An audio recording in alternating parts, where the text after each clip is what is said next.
Salam alaikum mbokk Sénégal, je me présente Cheikh Djibril Kane depuis l'Allemagne. Tey nag damay ñëwaat ci format petite vidéo bi nekk pour réagir par rapport à l'actualité dominante au Sénégal. Bon, man bi ma ci retenir sama attention mooy les propos que je trouve polémiques de monsieur Niass, Ahmed Khalifa Niass, bi nga xam ni moom moo tenir en fait ce discours-là qu'il tient depuis un certain moment, depuis un certain temps, depuis certaines années. Il revient de temps à autre du ñu gëmloo que ni bon la communauté bon finalement nee na moom waaso wolof amul moom loolu la gëm. Bon, libre à lui de croire à ça, hein, parce que quand même on vit un monde libre ku nekk am nga droit wax li nga gëm. Mais nag bu fekkee moom daf ko bëgg a nier parce que daf koy nier du point de vue idéologique am na ci droit parce que idéologie lay défendre. Mais bu ko bëggee nag laytaaloo xam-xam moom dañ koy wax ni ko nag docteur, parce que docteur honoris causa la ñu préciser aussi que ni il n'a pas fait de thèse de doctorat. dañ ko may y a une université française bu ko woo may ko docteur boobu titre docteur honoris causa. Il faut aussi faire la différence parce que souvent aussi dañuy bàyyi rek maanaam docteur ku def jàngam maanaam proposer une thèse, défendre son idée devant un jury, am sa thèse de doctorat. ñun Sénégal dañuy tendance maanaam jaxase affaire yi. Il faut ñu préciser que ni docteur honoris causa ku nekk mën nga ko am. Parce que ay université ay institut yoo xam ne am nañ grade boobu ñoo koy décerner moom il a été on lui a décerné ce titre là parce que xëy na peut-être ñoom dañoo jugé ni combat bu mu defoon moo tax ñu décerner ko. Bref, c'est son mérite. Waaw, mais du point de vue intellectuel défendre thèse il faut que ñu préciser ko. xëy na peut-être ba muy jàng moom defoon na thèse ak la mu tollool mais du thèse docteur. On lui reconnaît pas une thèse défendue devant un jury mondialement parlant. loolu ñu wax ko mu leer. Bref, parce que moi je vois qu'il insiste toujours si titre boo xam ni ça relève de l'honoris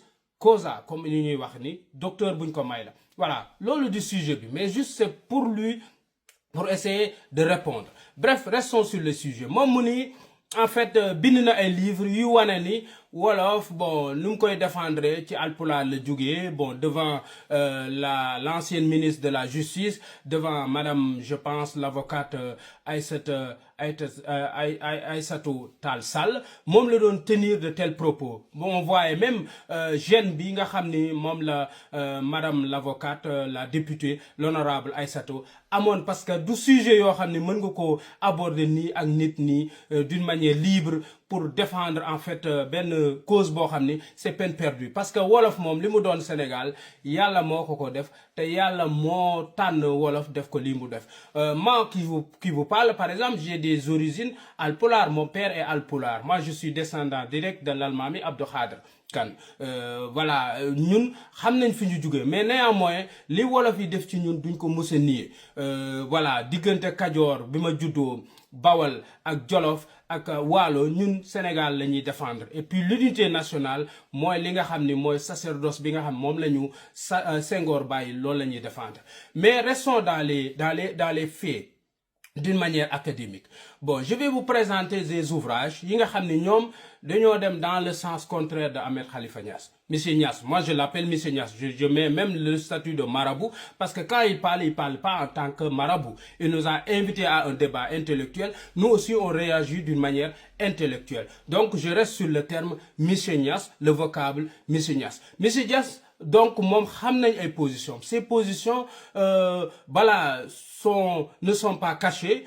Il défend sa ligne, il est libre de défendre sa ligne, mais man li ma ci gis mooy monsieur Niass moom sa ligne da ko corroborer avec des faits scientifiques.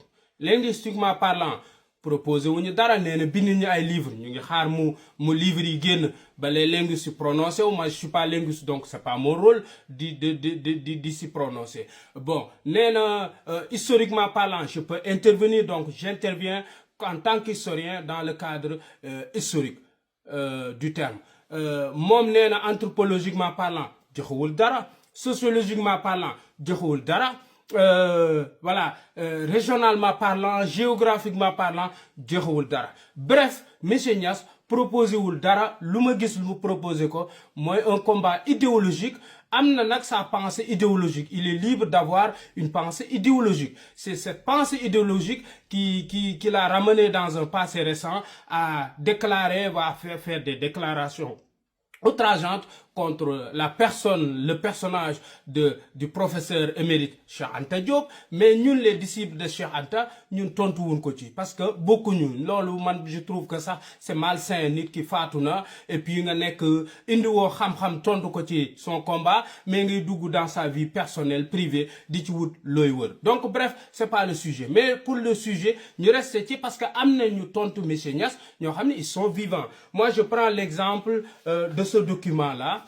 Document, vous le voyez, c'est un document que le professeur Aboubakry Moussa Lam, qui est aussi de souche alpulaar, disciple de Cheikh Anta, a fait par rapport aux travaux de Yoro Boli Diaw. Ce document-là est parcouru et retravaillé par le professeur Aboubakry Moussa Lam, parce que Yoro Boli, nous rappelons quand moi Yoro Boli, un fils sénégalais, né à Houma en 1847, disparu en 1919. Il était chef de canton au Waalo. Il a travaillé sur l'origine des 6 grandes familles migratoires de la Sénégambie. Les migrations entre le Nil et le Sénégal, les jalons de Yoro Boli Diaw. Donc, le professeur Aboubakry Moussa Lam a travaillé ce document-là exceptionnel que je vous invite à lire et à comprendre pour xam ni monsieur Niass il est plutôt dans un combat idéologique mais nekkul ci combat xam-xam li muy wax du xam-xam et ça n'engage que lui. Mais sauf que nag ñun dañu koy tontu parce que moo ñu woo pour ñu tontu ko. Voilà. Une fois passé le professeur Aboubakry Moussa Lam,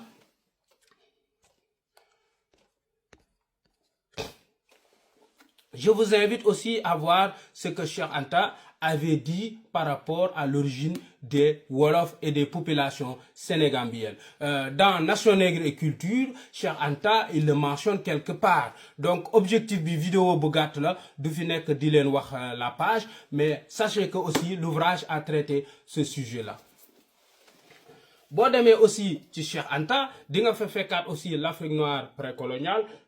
Cheikh Anta est revenu aussi en détail, beaucoup plus détaillé, d'une manière beaucoup plus détaillée, avec l'origine des Wolof quand il parle du Kayor, et puis bon, de la royauté au Kayor. Quand il aborde aussi l'époque médiévale africaine, il a plus ou moins abordé le sujet. Je vous parle aussi de la philosophie morale des Wolof. Donc, Mohamed Khalifa Niass, monsieur Niass nous dit que les Wolof ne sont pas une ethnie existante, ce qui est aussi paradoxal. Moom ci Wolof lay jaar pour wax ni ñu Wolof amul. Donc man c'est bizarre, cette bizarrerie-là est aussi à souligner. Yow làkk bi ngay utiliser pour wax ñu ne waaso bi amul, yow mënoon nga ko wax alpulaar wala nga wax ko séeréer wala nga wax ko arabe.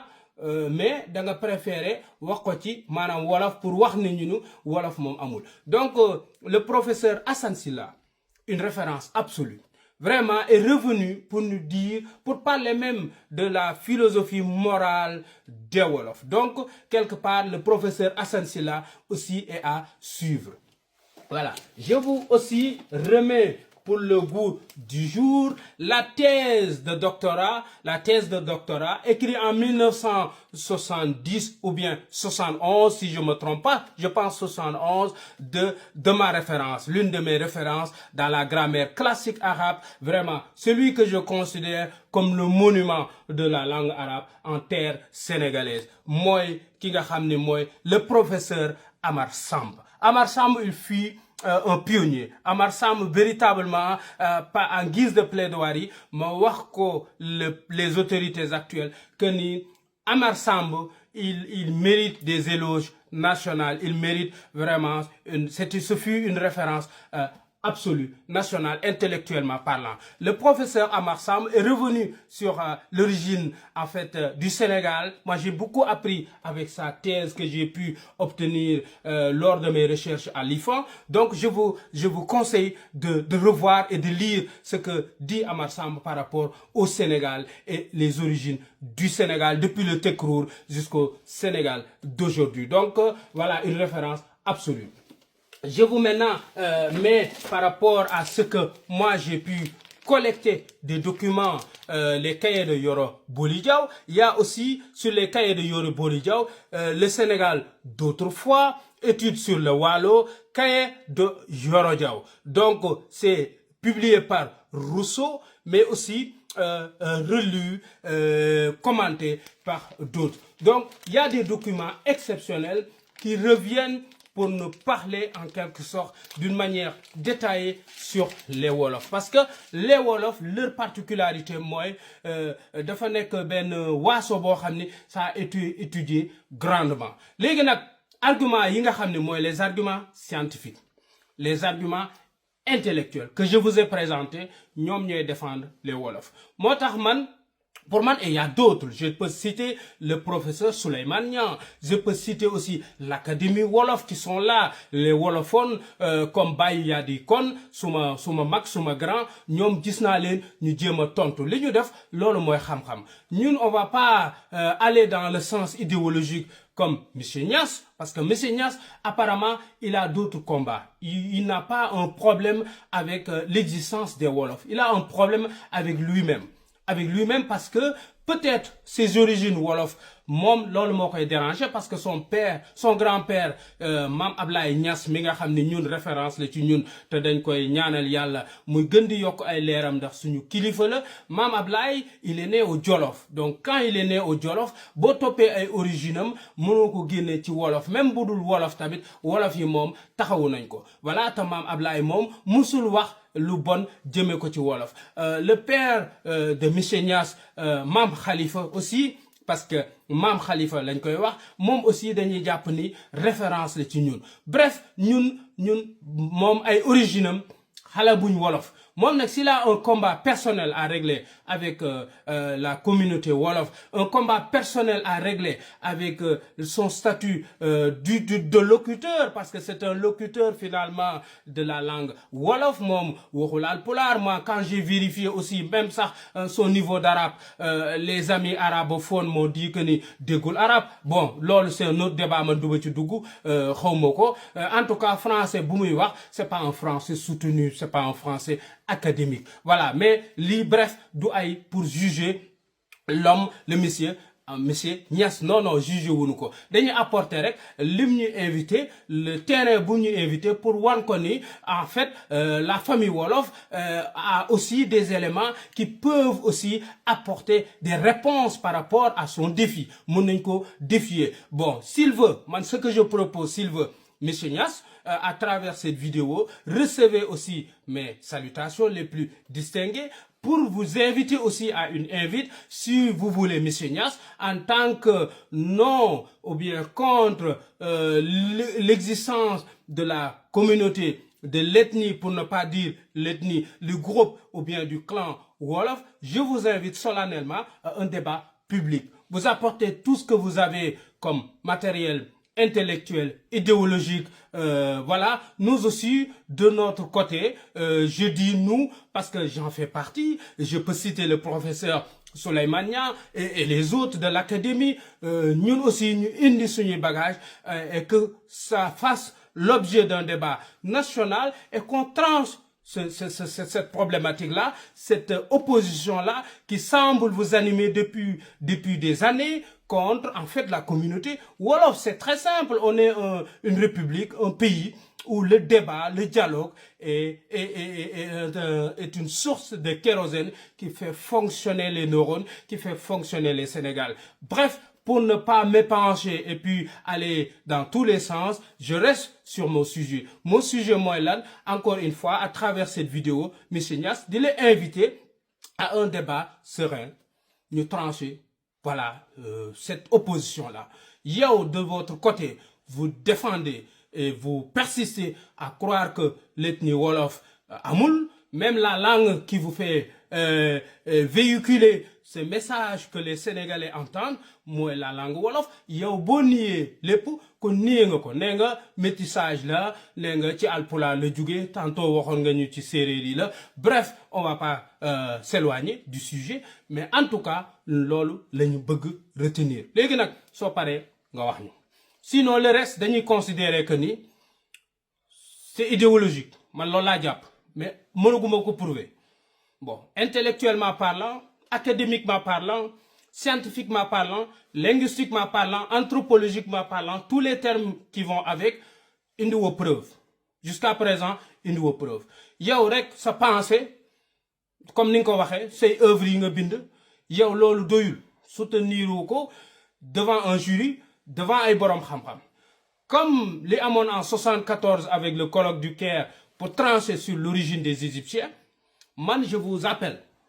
Décembre 2025, Cheikh Djibril Kane, disciple de Cheikh Anta Diop, professeur émérite, disciple de, voilà, et Alpulaar, Wolof, Séeréer et lépp, Sénégalais, tout court, je vous appelle solennellement, publiquement, à un débat. Voilà, un débat qui fera l'objet de trancher en fait cette problématique-là. Parce que sinon, day yomb trop. Yomb, parce que les Sénégalais ont du mal à vous répondre. Parce que xamuñu ban casquette la lay répondre. Le casquette de marabout que je mets de côté, pour moi, vous êtes dans une face-à-face idéologique, ça n'a rien de marabout. Vos origines n'ont jamais montré que ni dañu am animosité ak Wolof. Yow, au contraire, donc montrer, xawma lu tax. Bon, it's up to you, comme on dit en anglais. Mais ñun aussi, permettez-nous, ñu am droit de réponse. Parce que aussi, au-delà des origines et tout, ñun ñëpp am na fu ñu jógee. Am na fu ñu jógee et Sénégal moo ñu réunir. Moi qui vous parle, j'aime pas parler de moi-même, mais mes origines aussi ne sont pas modestes qu'elles sont autant pour moi, mais aussi am na fu ñu jógee. Sénégalais boo jël am na fu mu jógee. Wolof yi ngay jéem a nier dafa metti. C'est de la discrimination. Je veux même pas dire, pire, mën nañu wax sax c'est du racisme. Parce que le fait que ngay nier en fait une communauté qui existe, te yow langue bi ngay utiliser di leen nier yow seen làkk la, donc pour man en fait c'est une hérésie même, c'est une sorte d'hérésie. Mais bon voilà, on va pas s'épancher d'utiliser de gros mots. Tout ce qui est gros mots, on préfère mettre ça de côté, on s'en excuse. Bref, loolu la ni woon nañ ko wax. Encore une fois, invite baa ngi noonu ñu bàyyi ko ci débat public bi. Di profiter aussi ci occasion yi di leen souhaiter de joyeuses fêtes. Bon Noël à tous mes amis chrétiens. Je pense à Eric Donaldine, mon ami d'enfance. Je pense à mes promotionnaires chrétiens. Vraiment, Noël, c'est une fête. C'est la fête de la famille. Ñu ngi profito di leen ñaanal di ngeen passer de très bonnes fêtes. Bu ñu jógee ci Noël yi ñu ñaanal réew mi et puis terminer l'année en beauté. Voilà, vidéo bi xaw na gudd, réponse la woon. Il y avait un besoin, on a senti que c'est le moment, il faut le faire. Voilà, on s'en excuse de la longueur. Di leen jox dig daje ci période bu gàtt ñëwaat fii ak yeneen yi nga xam ni mooy l'actualité. Encore une fois, Cheikh Djibril Kane depuis l'Allemagne, di leen souhaiter voilà d'excellentes joyeuses fêtes de fin d'année. Merci beaucoup.